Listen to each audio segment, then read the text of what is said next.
काशीराम जी के परिवार को यदि हक दिया तो राहुल गांधी ने दिया पंजाब के इतिहास में पहला दलित सीएम दिया।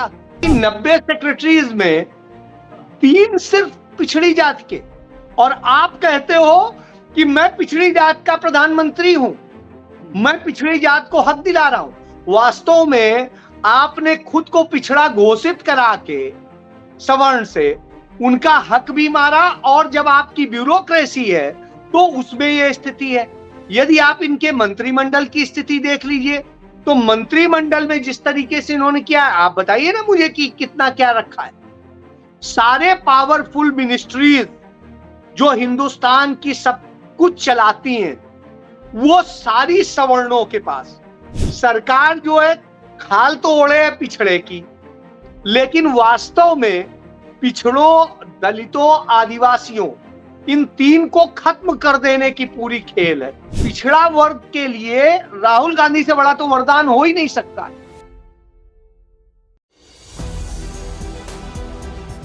नमस्कार, मैं हूं संजय शर्मा। आप देख रहे हैं 4 PM न्यूज नेटवर्क। आपको याद होगा कुछ साल पहले गुजरात के मुख्यमंत्री बिहार में जो बाढ़ पीड़ित लोग थे उनको एक चेक देना चाहते थे, और तब बिहार के मुख्यमंत्री ने वो चेक वापस कर दिया था नरेंद्र मोदी को। कारण बताया था कि गुजरात दंगों के बाद नीतीश बाबू एक छवि दिखाना चाहते थे कि हम ऐसे व्यक्ति से कोई सहायता नहीं ले सकते जिसके ऊपर गुजरात दंगे के आरोप।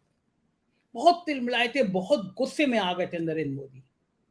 लेकिन राजनीति में कोई दोस्त नहीं होता, कोई स्थायी दोस्त नहीं होता, कोई स्थायी दुश्मन नहीं होता। वक्त बड़ी चीज होता है। एक गाना है ना, वक्त की हर शय गुलाम, वक्त के दिन और रात।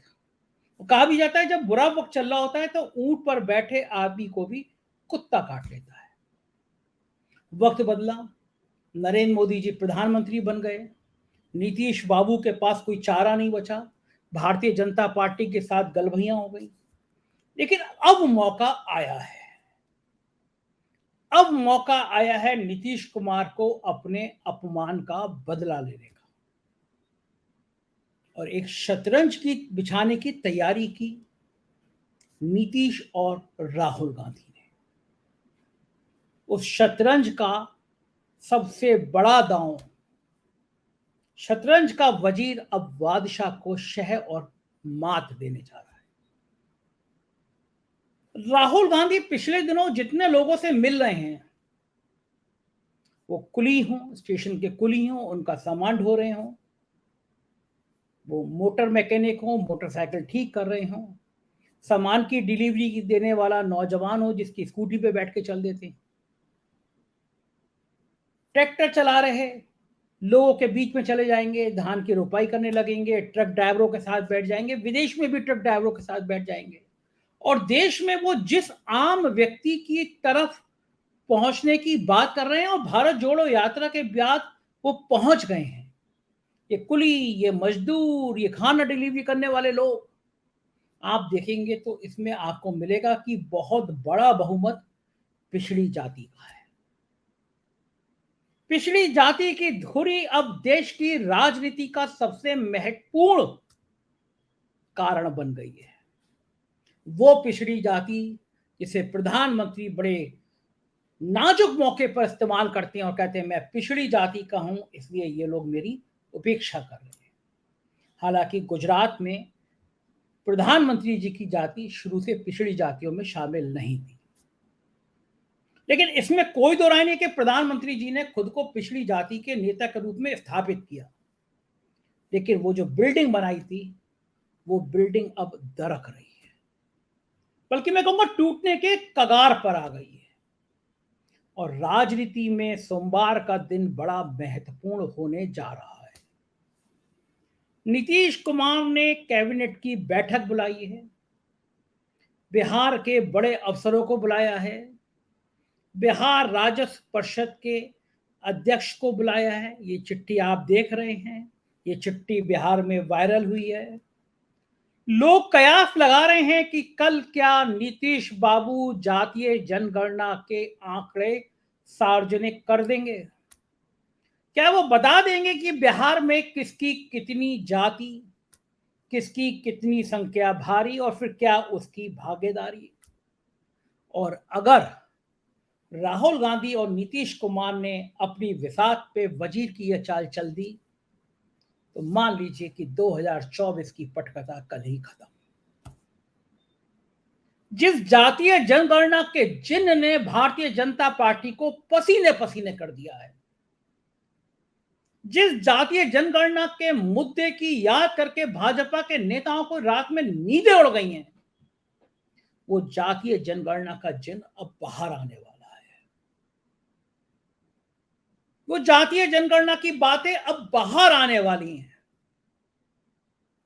और अब बिहार से जो चिंगारी छूटी थी वो चिंगारी देश भर में फैलने वाली है। दक्षिण हो या उत्तर, पिछड़ी जातियों की एकजुटता भाजपा का खेल खत्म कर देगी।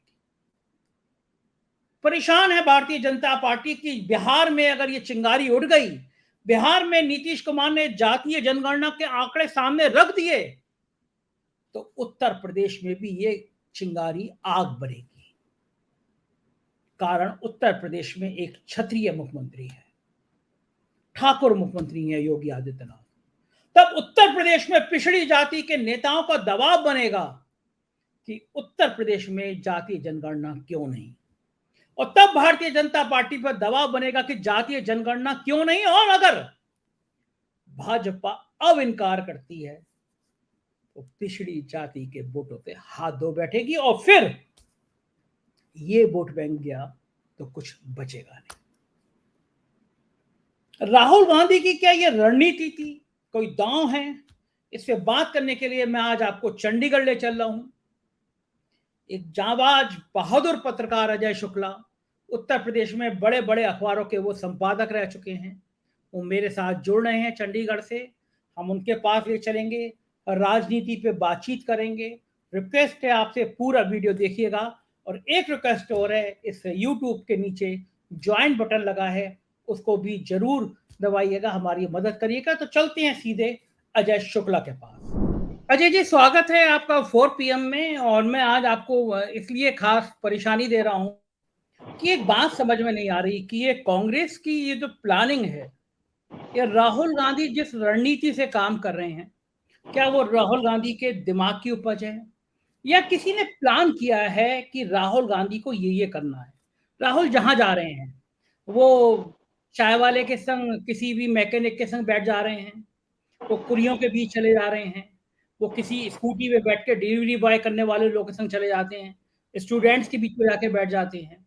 वो जो आम आदमी के बीच बैठकर आम आदमी होने का संदेश दे रहे हैं, उस संदेश के पीछे एक और बड़ी बारीक लाइन है जो अभी चर्चा का विषय नहीं बन पा रही। ये कुली, ये मोटरसाइकिल ठीक करने वाले, ये डिलीवरी बॉय, आप देखेंगे इसमें से बड़ा बहुमत पिछड़ी जाति के लोगों का है, और देश की राजनीति पिछड़ी जातियों पे केंद्रित हो रही है। नीतीश कुमार ने आज कैबिनेट की बैठक बुलाई है, और बिहार में चर्चा यह है कि जाति जनगणना पर नीतीश कोई बड़ा ऐलान कर सकते हैं। एक मित्र तो ये कह रहे थे कि जाति जनगणना उन्होंने पूरी करा ली है और नीतीश इस कैबिनेट में उसको सामने लाने वाले हैं, और ये राजनीति का बहुत बड़ा बम होगा अगर नीतीश ने जाति जनगणना पूरी करा के कैबिनेट के सामने रख दी। हालांकि मैं पुष्ट नहीं हूं अभी कि कल होने जा रहा है नहीं हो जा रहा है, लेकिन चर्चा है। तो ये जो राहुल गांधी पिछड़ी जाति की राजनीति कर रहे हैं, नीतीश जाति जनगणना के मुद्दे पे व्यू रचना कर रहे हैं, तो पिछड़ी जाति का जो सबसे बड़ा चेहरा भारतीय जनता पार्टी सामने रखती है, प्रधानमंत्री का, क्या उस चेहरे पे अब डेंट डालने लगा है? ये प्लानिंग किसने करी, राहुल गांधी ने या किसी ने जानबूझ के पिछड़ी जाति को पास जाने की रणनीति बनाई? देखिए संजय जी, इसके पीछे थोड़ा सा आपको जाना पड़ेगा। नरेंद्र मोदी जिस समय गुजरात के मुख्यमंत्री बने थे, उस समय मोदी जाति जो इनकी अपनी जो ओरिजिनल जाति है, वो जाति जो है सवर्णों में आती थी, और उसके बाद में इसे पिछड़ा घोषित कराया गया, खुद ही किया। और करने के बाद में फिर खुद को पिछड़ा चेहरा बताया, फिर खुद को नीच बोलने लगे कि नीच जात से हैं हम, इसलिए हमारे साथ ऐसा होता है, और फिर तमाम तरह के चीजें उन्होंने करी। और इससे उन्होंने एक कनेक्ट जोड़ने की कोशिश की कि हम पिछड़े हैं, पिछड़ी जात से हैं, ये हैं, इसीलिए सब हमारा अपमान भी करते हैं, सब कुछ करते हैं, लेकिन हम आपके लिए। राहुल गांधी ने कभी ये नहीं कहा कि वो किसी जात के, उन्होंने तो एक बहुत बड़ी चीज कही कि कोई जात ही छोटी बड़ी नहीं होती है, कोई नीची ऊंची नहीं होती है, व्यक्ति और व्यक्तित्व तो नीचा ऊंचा होता है। तो राहुल गांधी के बाद तो उन्होंने सबको बराबर रखा, उन्होंने दलित को भी रखा, उन्होंने पिछड़े को भी रखा, उन्होंने सवर्ण को भी उतना ही दिया, तो उन्होंने किसी में भेदभाव नहीं किया। लेकिन उन्होंने कहा जिसका जितना हक है वो मिलना चाहिए। इससे बिल्कुल कोई भी कहेगा ये जायज है, होना भी चाहिए। अब जब आप कहते हैं जिसका जितना हक है उसे मिलना चाहिए, तो किसका हक मारा जा रहा था? पिछड़े का मारा जा रहा था। तो राहुल गांधी ने बड़ी लाइन खींच करके छोटा कर दिया। उन्होंने खुद को पिछड़ी जाति घोषित करके, क्योंकि अपने हाथ में था, और उसके बाद में खुद को पिछड़ा बताने लगे। राहुल गांधी ने नहीं कहा कि मैं पिछड़ा हूं, राहुल गांधी ने नहीं कोई चीज कही। राहुल गांधी ने कहा हम तो जो हैं, लेकिन हमारे लिए सारी जातियां उतने ही सम्माननीय हैं, लेकिन जिसका जितना हक है मिलना चाहिए। यही बात उन्होंने उस दिन संसद में भी कही, और उन्होंने कहा कि इसकी जातिगत जनगणना होनी चाहिए जिससे हर व्यक्ति को उसको अपना हक मिल सके। स्वाभाविक सी बात है। यदि ये है तो इससे सबसे ज्यादा हक किसको मिलेगा? पिछड़ों को, ना कि फर्जी तौर पे खुद को पिछड़ा घोषित करके पिछड़ों का हक मारने वालों को। आपने तो असलियत में अपनी जाति को पिछड़ा घोषित करा के उसका हक छीन लिया, उसमें कम कर दिया उन लोगों को असलियत में उनका। राहुल गांधी कहते हैं उनका हक बढ़ना चाहिए। तो अंतर यह है, वो छीनने की बजाय और अधिक देने की बात करते हैं। वो कहते हैं कि दलितों और आदिवासियों को अधिक से अधिक मिलना चाहिए जो उनकी स्थिति। तो सारी चीजों का जो सामंजस्य है उसे बिठाने की वो बात करते हैं। इसलिए पिछड़ा वर्ग के लिए राहुल गांधी से बड़ा तो वरदान हो ही नहीं सकता। वो जो बात कह रहे हैं वो तो अपने आप में पिछड़े वर्ग के हर उसको अधिकार दे देगा, और जिनके साथ में अब तक भेदभाव होता रहा उससे बचत मिलेगी। तो ये इतना बड़ा कार्ड है, क्योंकि देखिए जो अभी चूंकि 2021 में तो जनगणना नहीं हुई, जो 2011 के आंकड़े हैं उन्हीं के यदि वो निकालते हैं तो करीब 46% से अधिक पिछड़ी जातियों के लोग हैं। आप आरक्षण कितना आपको मिल रहा है? 27%। और उस 27% में भी हक मारने के लिए तमाम सवर्ण जातियों ने खुद को पिछड़ा घोषित करा लिया है, जैसे नरेंद्र मोदी ने अपनी उसको करा लिया। तो इसी तरीके से तो जो ये होता है, इसी तरीके से दलितों का हक मारने के लिए कुछ और जातियों को उसमें डाल दिया गया, इसी तरीके से एसटी का हक मारने के लिए कुछ और जातियों को उसमें डाल दिया गया, जो मणिपुर में विवाद का कारण यही है। तो इस तरीके से जो तमाम खेल किए गए, उसने उस ओरिजिनल जाति का हक मार लिया। ठीक बात है। लेकिन राहुल गांधी क्या कहते हैं? उन सबको उनका वाजिब हक मिलना चाहिए। तो वो जो ये कहते हैं ये बड़ा कर देता है। जी, काशीराम जी ने ये नारा बहुत दिया था, जिसकी संख्या जितनी भारी उसकी उतनी भागीदारी।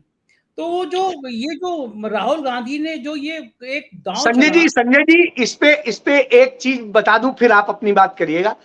कि आप देखिए इस काशीराम जी, यदि आप आइएगा कभी पंजाब तो देखिएगा कि काशीराम जी ने दलित समाज के उत्थान के लिए उसके लिए बहुत किया। उसके बाद में मायावती ने उस पर कब्जा कर लिया और उनके परिवार पूरा आउट हो गया। जो चन्नी थे, ये चन्नी उनके परिवार के हैं, काशीराम के। तो आप ये समझिए कि जो चन्नी वहीं से, रोपड़ से, वहीं से, तो ये वही पूरा, यदि बृहद खानदान की बात करेंगे तो उसी परिवार से आते हैं।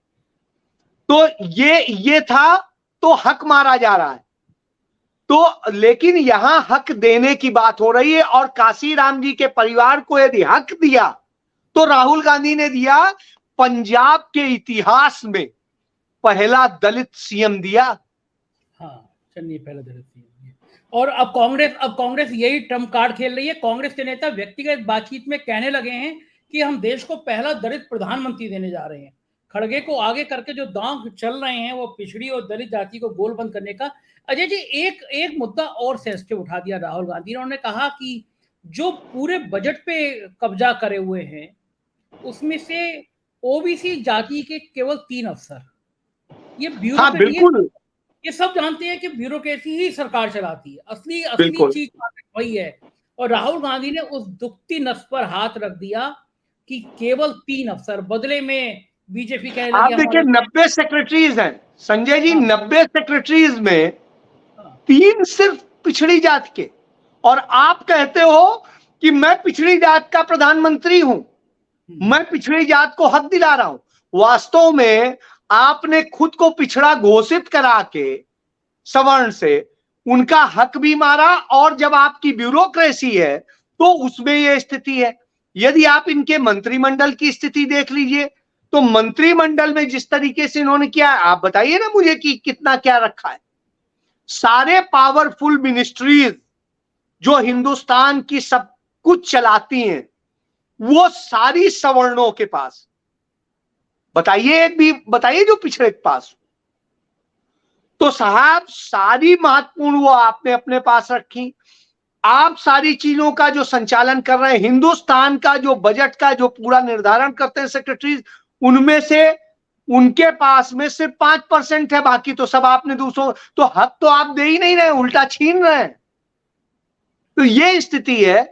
ये नरेंद्र मोदी की जो राजनीति है वो ये है कि हम आपके, वो कहावत है ना कि भेड़िया जो है शेर की खाल पहन के और वो करता है, तो उस स्टाइल में सरकार चल रही है। सरकार जो है खाल तो ओढ़े है पिछड़े की, लेकिन वास्तव में पिछड़ों, दलितों, आदिवासियों, इन 3 को खत्म कर देने की पूरी खेल है। देखिए आप, जब सरकारी पक्की नौकरियों में भर्ती होगी नहीं, कॉन्ट्रैक्ट पे भर्तियां होंगी, तो काहे का रिजर्वेशन, ना SC ST का रिजर्वेशन, ना उसका रिजर्वेशन पिछड़ों का, खत्म। तो वो जो नाक पकड़ने की बजाय घुमा के पकड़ के रिजर्वेशन को एक तो खत्म, उसके बाद में जिस तरीके से तो जो हक थे वो छीनने की बात हो रही है। ऐसे मौके पर राहुल गांधी सबके हक पारदर्शिता के साथ देने की बात कर रहे हैं। राहुल गांधी कहते हैं ये कॉन्ट्रैक्ट की भर्ती का सिस्टम ही खत्म होना चाहिए। व्यक्ति जो नौकरी में आता है ये सोच के आता है कि बाद में हमारा भविष्य, हमारा परिवार सब चलेगा। तो यदि यही उसका सुनिश्चित नहीं है तो वो मतलब एक प्रकार से रिमोट की तरह संचालित होगा। तो इसलिए जरूरी है कि उसकी सुनिश्चित हो, उसकी पेंशन सुनिश्चित हो, सब चीज हो। तो ये राहुल गांधी की सोच है। नरेंद्र मोदी की क्या सोच है कि आप इतना भिखारी और इतने परेशान बन के रह जाइए कि हर समय आप हमारे आगे हाथ जोड़े खड़े होइए कि साहब यदि आपने कृपा नहीं करी तो हम तो कल के दिन खत्म हो जाएंगे, हमारे पास तो कुछ रहेगा नहीं। तो जब यह स्थिति होगी तो उस स्थिति में निश्चित रूप से एक सवाल का तो बनता है कि ये छीनने की है। जी ठीक है अजय जी, आप उत्तर प्रदेश के बड़े बड़े अखबारों के संपादक रहे हैं, जाने माने बड़े अखबारों के संपादक रहे हैं। उत्तर प्रदेश और बिहार, खास तौर से मैं इन 2 राज्यों का जिक्र करूंगा। महाराष्ट्र में भी आंदोलन आरक्षण को लेकर अलग चल रहा है, लेकिन मैं बात खास तौर से करूंगा उत्तर प्रदेश और बिहार। नीतीश कुमार ने जो चिंगारी लगाई है जातीय जनगणना की, अखिलेश यादव जिस तरह पिछड़ों की गोलबंदी की बात कर रहे हैं और घोसी उपचुनाव के नतीजे सामने आए हैं, उत्तर प्रदेश और बिहार में अगर पिछड़ी जातियां दलितों के साथ खड़ी हो गई, जो खड़ी होती नजर भी आ रही हैं, क्योंकि मायावती सीन से गायब हैं, घोसी में दलित सपा यानी इंडिया गठबंधन में चले गए। तो ये जो आरक्षण की दलित खास तौर से मैं इस बात की बात करूंगा, जाति जनगणना का जो मुद्दा है जिससे बीजेपी भाग रही है, ये चिंगारी लगी तो उत्तर प्रदेश और बिहार में क्या नतीजे आ सकते हैं? देखिए, मैं बिहार रहा हूं, मैं बिहार हिंदुस्तान में रहा हूं और हिंदुस्तान टाइम्स का ब्यूरो चीफ रहा हूं रांची में। उन दिनों रांची मतलब झारखंड नहीं होता था, बिहार ही होता था, तो पूरा इलाका मेरा देखा हुआ है। वहां पर या तो पिछड़े हैं या दलित हैं, या लेकिन सारी सत्ता जो है चंद समुदायों के हाथ में है। वो तो बिल्कुल उसी स्थिति में रखे गए, मतलब वहां दो ही वर्ग हैं, बीच का वर्ग ही नहीं है। तो उस तरह की स्थिति होती थी। धीरे धीरे कुछ चीजें नॉर्मल हुई, लेकिन आज भी कमोबेश वैसी स्थिति है। यूपी की स्थिति से आप भी वाकिफ है, हम भी वाकिफ है। पश्चिम उत्तर प्रदेश समृद्धि के उससे है और सारी चीजें हैं, लेकिन पूर्वी उत्तर प्रदेश की दशा दयनीय है। मैं चंडीगढ़ में जब कभी भी यहाँ पे देखता हूँ कोई प्रेस वाला, कोई ये मतलब ये सारे धोबी और ये सब जितने देखता हूँ मजदूर जो होते हैं, वो सारे कहीं कहाँ के हैं, गोंडा के हैं, बहराइच के हैं, उधर के हैं, तो इस साइड के ही मिलते हैं, गोरखपुर के हैं, इधर के। सब क्यों यहाँ आके उन्हें ये करना पड़ रहा है? इसका मतलब है वहां कुछ मिला नहीं। और जब उनकी मैं जाति पूछता हूं तो कमोबेश वो पिछड़े से निकलते हैं या दलितों से निकलते हैं। तो इसका मतलब है आपका राज्य उन्हें इंसाफ नहीं दे पा रहा है, उनका हक नहीं दे पा रहा, इसीलिए तो भटक के आ रहे हैं। कोई यहां कोई बहुत बड़ी सैलरी नहीं मिल जा रही है, लेकिन वो कहते हैं वहां तो वो भी नहीं मिल रही। ठीक बात। इस कहें वहां पे हमें यदि भैया इससे 5-7 हजार रुपया कम मिल जाए तो हम यहाँ क्यों आए? क्योंकि हमें यहाँ रहने और खाने में ही उससे ज्यादा खर्च हो जाता है। यहाँ एक है कि तमाम सारे बेचारे यहाँ जो काम करने आते हैं गुरुद्वारों में खा लेते हैं, जो कि पंजाब को खिलाने की आदत है। तो वहां गुरुद्वारे में तो कोई पूछता नहीं है आपसे कि क्या है। तो ये अजय जी, ये नाराजगी क्या वोट में कन्वर्ट होगी क्या? मतलब बीजेपी को इन सब चीजों को नुकसान उठाना पड़ेगा यूपी और बिहार में खासतौर से? निश्चित रूप से यदि ये धरातल पे आने लग गया, ये तो बिहार में यदि हुआ तो यूपी में तो करा नहीं रहे, तो उसका संदेश कम से कम उत्तर प्रदेश में आना शुरू हो जाएगा, तो पूर्वांचल में तो आ ही जाएगा। और एक बार पूर्वांचल में आया तो बाकी तो ये पॉलिटिकल पार्टीज की भी ड्यूटी बनती है ना कि उसका संदेश दें कि देखिए एक जगह कराने का क्या लाभ हो रहा है, तो कुछ चीजें तो सामने आने लगेंगी। तो इसलिए बेहतर है आपको हर बात, क्योंकि देखिए बगैर डाटा के संजय जी कोई चीज है। आप बधाई हो आपको कि अब जो है अपना चैनल 4PM जो है इंडिया का 2nd नंबर का सबसे लार्जेस्ट सर्कुलेटेड चैनल हो गया है। तो ऐसी स्थिति में यदि आप और हम जब इस तरह की बात करते हैं तो डाटा पे ही करते हैं। ठीक बात। तो डाटा तो चाहिए है ना, नेसेसरी है किसी भी चीज के लिए। आप आंकड़े नहीं तैयार करेंगे, सही आंकड़े नहीं होंगे, तो साहब उसका इलाज कैसे होगा, कैसे आकलन होगा, कैसे किसी चीज को दिया जाएगा? तो वो तो मैथमेटिक्स तो बगैर कुछ चल ही नहीं सकता है। बिल्कुल बिल्कुल ठीक कह रहे हैं कि अगर जाति जनगणना नहीं होगी तो पता नहीं चलेगा जाति असंतुलन कितना है, जाति के आधार पर किसको कितना मिला है। एक बात और इम्पोर्टेंट अजय जी, राहुल गांधी जब कोई दांव चल रहे हैं तो बीजेपी इतने गलत तरीके से क्यों हमला कर रही है कि अपनी दांव में फंस जा रही है? कुलियों को लेकर जो हुआ तो बीजेपी ने उनको ट्रोल करने की कोशिश करी, लेकिन कुली समुदाय आप देखते होंगे कम बड़ा नहीं है, और देश के अलग अलग हिस्सों से लोग आके मजदूरी करते हैं, मेहनत करते हैं।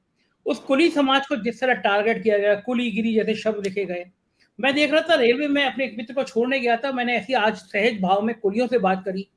एक तरफा कुली समाज जो है वो पूरा, कोई बिहार का है, कोई कहीं का है, लेकिन सब राहुल गांधी की तारीफ करने में जुट गए एक स्टेप से, और बीजेपी के मजाक उड़ने से गुस्से में थे कि यार ये लोग बड़े लोग हैं, पूंजीपतियों की बात करते हैं, हम गरीब के संग अगर राहुल गांधी आके बैठ गए, हमारे कपड़े पहन लिए, एक अटैची रख ली तो हमारी मजाक उड़ा रहे हैं। तो बीजेपी के विनाशकाले विपरीत बुद्धि राहुल गांधी के एक्ट का इस तरह हल्का हल टैग क्यों कर रही है, जिसमें खुद फंस जा रही है? संजय जी, मुझे याद आता है मैं 99 में अमर उजाला का ब्यूरो चीफ हुआ करता था अमृतसर में, जिन दिनों नरेंद्र मोदी यहाँ पे संगठन मंत्री थे, और उन दिनों की बात बता रहा हूं। तो जो अमृतसर रेलवे स्टेशन था, तो वहां पे हम लोग घूम रहे थे एक दिन कि हाँ चलो, तो कुलियों से बात हुई। कुली जानते हैं रामविलास पासवान की बड़ी प्रशंसा कर रहे थे। हमने कहा क्यों? उनका वो आए थे तो हमारे बीच में बैठे थे, हमारे साथ चाय पी थी। राहुल गांधी ने तो कुलियों का सामान अपने सिर पे उठा लिया। आप सोचिए ना, रामविलास पासवान एक गरीब परिवार में पैदा हुए थे, उन्होंने यदि उनके साथ चाय पी ली तो कोई एहसान नहीं किया था। लेकिन राहुल गांधी इस देश की फर्स्ट पॉलिटिकल पार्टी की फैमिली में पैदा हुए, वो जन्म से राजा पैदा हुआ। और सोचिए, जो जन्म से राजा पैदा हुआ हो वो व्यक्ति आम आदमी के साथ में कष्ट उठा रहा हो, तो बड़ी बात ये होती है। रामचरितमानस यदि पढ़िएगा तो एक जगह बहुत बड़ी चीज कहा, राम ने कहा कि जब सबसे बड़ी तपस्या, तुलसी ने उसको बड़ा अच्छे से लिखा है कि मैं रामचरितमानस लिख रहा हूं इसलिए मैं राम की ही प्रशंसा करूंगा, लेकिन राम से ज्यादा बड़ा वनवास भरत ने काटा था, क्योंकि भरत जहां पर बैठे थे राजपाट भी था, सब कुछ था, लेकिन वहां वो संत की तरह से रहे। तो सब कुछ होते हुए भी आपको भूख भी लगी हो, आप ना खाएं, सामने सब पड़ा हो, तो साहब तपस्या किसकी है? एक व्यक्ति को कुछ मिल ना रहा हो इसलिए वो ना खा रहा हो, तो वो भिखारी जिसको कुछ नहीं मिल रहा था वो नहीं खा रहा था, तो भैया कहां से खाएगा जब होगा? लेकिन जिसके पास सब कुछ था उसने इसलिए छोड़ दिया कि मेरा दूसरा साथी भूखा है तो मैं भी नहीं खाऊंगा। तो राहुल गांधी बेसिकली वो भरत हैं जो सब कुछ होते हुए जनता के बीच में उन कष्टों को वो ना भी कुछ करें तो भी, आप बताइए, राहुल गांधी राहुल गांधी 10 तो मुख्यमंत्री उनके पीछे चलते हैं। तो उस तरह का जो व्यक्तित्व हो, उस व्यक्तित्व के आगे आप क्या कहेंगे? तो वो कितना बड़ा होगा इससे समझा जा सकता है ये उसके बड़प्पन का। जी बिल्कुल बिल्कुल ठीक कह रहे हैं। शुक्रिया अजय जी, आपने अपना कीमती समय हमको दिया इस पर चर्चा में, बहुत बहुत धन्यवाद, आभार आपका। तो ये थे अजय शुक्ला जी, आप सुन रहे थे, बता रहे थे कि राहुल गांधी की रणनीति ने कितना असर डाला है, राहुल गांधी की यह रणनीति कितना असर डालेगी, और भाजपा के पास फिर क्या क्या दांव बचेंगे ये कहना अभी बहुत मुश्किल है। लेकिन ये बात सही है कि सोमवार को पूरे देश की निगाह बिहार पे लगी रहेगी। क्या होगा राजनीति का हम बताते रहेंगे। आप देखते रहिए 4 PM। शुक्रिया, थैंक यू।